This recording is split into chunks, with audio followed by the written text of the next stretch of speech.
Hi friends, நம்ம கடையில் சுண்டை வத்தல் வாங்கி வத்த குழம்பு வச்சுருப்போம். ஆனால் சுண்டைக்காயில் ஃப்ரெஷ்ஷாக பறித்து குழம்பு வச்சுருக்கீங்களா பார்த்துருவோமா? முதல்ல நான் செடியில் ஃப்ரெஷ்ஷாக பறித்த சுண்டைக்காயை எடுத்துகிட்டு அதில் இருக்கிற காம்பெல்லாம் கொஞ்சம் கொஞ்சமாக எல்லா காம்பையும் எடுத்துட்டேன். எடுத்ததுக்கப்புறம் இடிகல் எடுத்துகிட்டு அதுக்குள்ளே ஒவ்வொன்றா போட்டு இடித்து எடுத்துட்டேன்.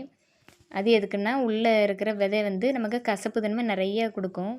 அதனால் குழம்பு நல்லா கசக்கும், டேஸ்ட்டு அப்படி நல்லா இருக்காது சாப்பிட்றதுக்கு. பாருங்கள், இந்த மாதிரி ஒவ்வொன்றா போட்டு அவ்வளோத்தையுமே இடித்து எடுத்துட்டேன் இந்த மாதிரி.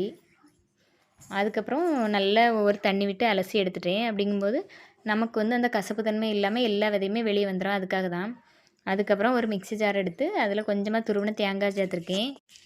அது கூடவே கொஞ்சமாக வெங்காயம் எடுத்திருக்கேன். அது கூடவே கொஞ்சமாக ஒரு தக்காளி, அதை நல்லா அரைச்சி மைய எடுத்துக்கிட்டேன். பாருங்கள், இந்த மாதிரி பேஸ்ட் மாதிரி அரைச்சி எடுத்தாச்சு. அதுக்கப்புறம் கொஞ்சமாக ஒரு புளி ஊற வச்சுருக்கேன் சைடில். அதுக்கப்புறம் பாருங்கள், கொஞ்சமாக நல்லெண்ணெய் ஊற்றி அதில் கொஞ்சமாக கடுகு தாளிக்கிறதுக்கு. அதுக்கப்புறம் நம்ம இடித்து வச்சுருந்தோம்ல சுண்டைக்காய், அதை எடுத்து அந்த சுண்டைக்காவை அது கூடவே போடணும். போட்டுட்டு நல்லா வதக்கணும்.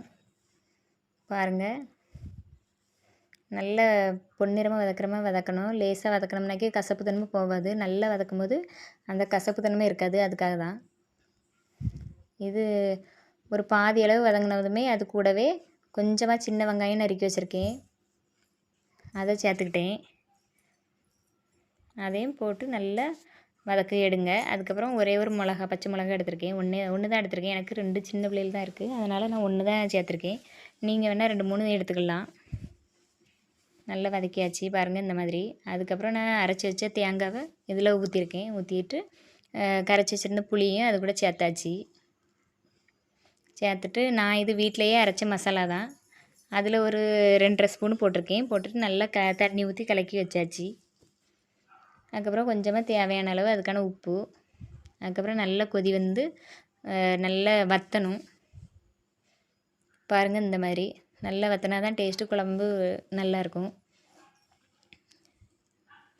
பாருங்கள், நல்லா வற்றிருச்சு. நல்லா கூட்டு மாதிரி வச்சு நாங்கள் சாப்பிட்டோம். அவ்வளோ டேஸ்ட்டாக இருந்துச்சு. வத்த குழம்பு எவ்வளோ டேஸ்ட்டாக இருக்கோ அதை விட இது நல்லாவே டேஸ்ட்டாக இருக்கும். என் பிள்ளைங்க கூட அழகாக சாப்பிட்டுச்சு, கசப்பு எதுவுமே இல்லை. உங்களுக்கு பிடிச்சிருந்தா லைக் பண்ணுங்கள், கமெண்ட் பண்ணுங்கள். பாய்.